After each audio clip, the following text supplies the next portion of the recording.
Good evening, distinguished ladies and gentlemen.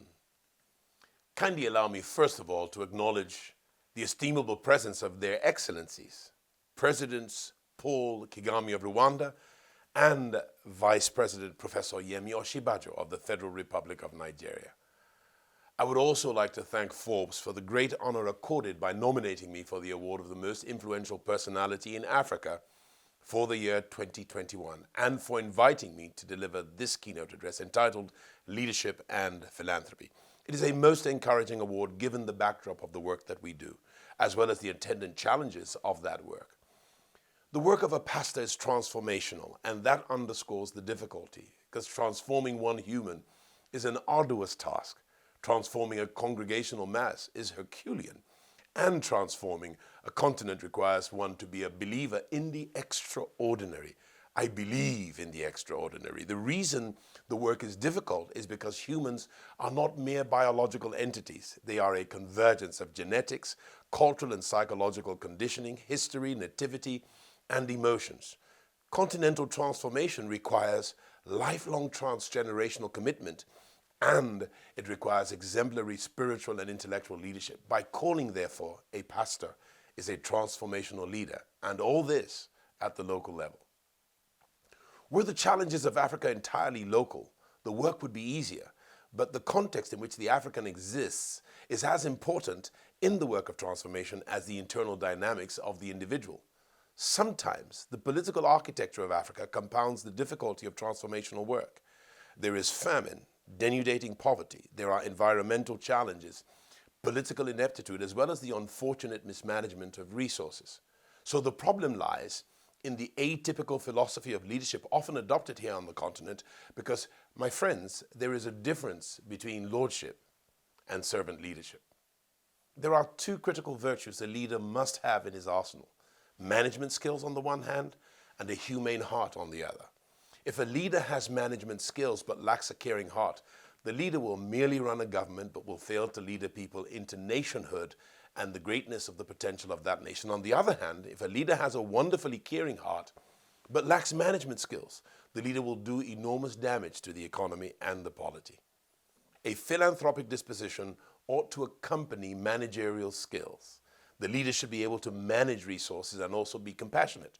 Therefore, leadership and philanthropic disposition are two sides of the same coin. A one-sided coin is never legal tender in the affairs of men. Both sides of the coin are necessary. David, the 10th century BC servant leader, was said to have guided the people with skillfulness of hands and the integrity of his heart. Heart and skills are two critical components of leadership. Leadership is therefore the combination of gray matter and red blood corpuscles. Often, the problem is that the institutions of the world dimension people simply as mere statistics. The result is the imposition of ruinous economic policies leading to a rise in GDP but a fall in gross domestic happiness. However, at the end of the day, the goal of governance ought to include the security and the welfare of its people. These principles should determine the allocation of resources. For example, social services must always be prioritized. It is a long-term venture, especially the investment in education. The returns in education typically take 25 to 30 years to mature. It is therefore not in sync with the short-termism of the political calendar, which is calibrated in most climes in 4-year cycles. Ideally, leadership and the philanthropic outlook to governing policy ought to always be inseparable. There are necessities the state must supply and investments that the state ought to make. The child we fail to educate today will cost the state dearly tomorrow. Given the reality of Africa, the social investment required to transform the continent cannot only be the responsibility of the state, but also the charge of faith-based organizations, the organized private and public sectors, as well as individuals to boot. Wherever there's a gap, the gulf ought to be bridged. Where the state fails in showing empathy, we all should step in. The poverty indices in Africa evidence that there are numerous burgeoning opportunities into which to intervene. That's why we must become our brothers and sisters' keepers. There ought to be no gender discrimination at all. We must rise to keep our neighborhoods, to keep our communities, and invariably to keep our nations.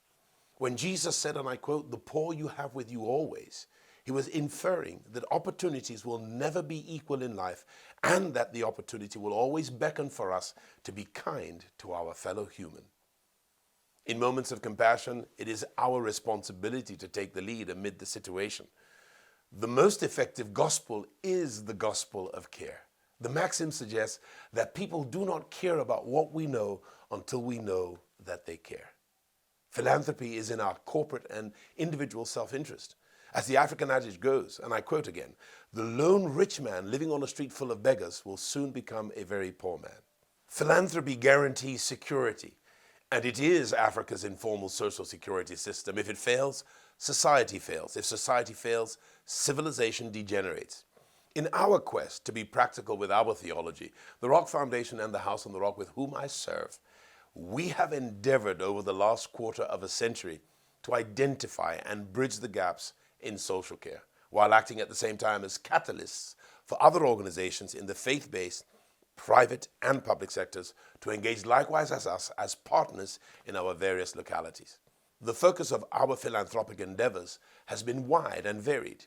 We have provided healthcare, education, prisoners' welfare, infrastructural support for disenfranchised communities, including the prisons. We have provided skills acquisition for the artisan class, which make up about 30% of most economies, women's empowerment for the women, critical support for widows, and the rehabilitation of gang members known in our climes as area boys, in other climes as Crips and Reds.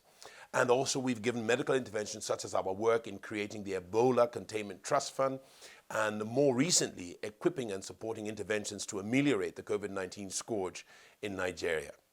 The needs are many, and when there's a failure of political leadership, the need for philanthropy becomes much more crucial. Without caring for our proverbial neighbors, civilization fails. It is through philanthropy that we address one of the great philosophical questions, which asks the question, what does it mean to be human? The answer that I submit is that without care for other persons, other communities, and other nations, we all will be lacking in essential humanity. Philanthropy is also about the creation of opportunities for those who have had little or no opportunity at all. Food may meet the needs of today, but not necessarily the needs of tomorrow. The creation of opportunity for exposure is partly what has informed our annual organization of what has become the largest musical festival in Africa, otherwise known as The Experience, a gospel music concert that has become a household name around the continent. The event affords local talent the opportunity to display their unique abilities and exposes them to an unprecedented global audience via continental and global television alongside live internet streaming, which together provide a reach into no less than 180 nations and territories. The experience also gives opportunity for African American participants to connect with their African roots, while other visitors of European and Asian stock have an opportunity now for rapprochement with African history and African culture. The experience is a collage of multiracial cultures. It really is quite incredible. In all these, what is often unheralded is the entrepreneurial opportunity enabled for many young men and many young women by the experience. A vast night market is literally created in the evening of the concert, and several businesses are spawned throughout the weeks preceding. The CNBC, in its analysis of the experience one year, reported that the estimated economic impact of the event on the Lagos State and Nigerian economies was about $25 million approximately.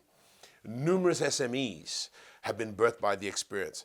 Commerce in sectors as diverse as food, hospitality, clothing, memorabilia, security, technology, media and entertainment, facilities management, events management, as well as logistics, including aviation, ground transportation, and local and international travel management, have all been created as a result of the experience. The experience has also become a lead catalyst and benchmark for the replication of similar events across the entire continent. As I conclude, allow me to underscore the fact that everything rises or falls because of the quality or the lack of quality in leadership. Africa now requires bright and brilliant leaders that are not only visionary and profoundly inspirational, but also compassionately caring and boldly progressive, if she is ever going to attain the potential of her great possibilities. Africa can industrialize. Africa can be great again. If only African leadership would rise to the prerogative of deeply caring not only for her future, But for every single one of the 1.4 billion African humans on the continent, what the African youth need the most is opportunity. And so we will continue to devote considerable effort and resource to the creation of opportunity for African youth. Our vision is no less than a transformed Africa through opportune lives, changing the continent from verdant fields of exploitation to one of mushrooming opportunities and industrialization with great development. In closing, I must add that this award, while celebratory and even salutary, is an enormous responsibility, and we don't see it as merely an event or a lovely award alone, but as a present continuous role. And having been so recognized, the metrics have changed for me and my teams. The standard is no longer the effort of a pastor in one corner of the global society. It is now the profile of the award that marks the bench, and I trust that with your prayers and extraordinary help from above, that myself and my teams will steward and maximize this opportunity till it exceeds all the expectations. I want to once again thank Forbes in New York and the Foreign Investment Network for the opportunity to speak into this roundtable. And may God bless Africa, and may Africa be blessed by God. May God bless you all, and thank you very much.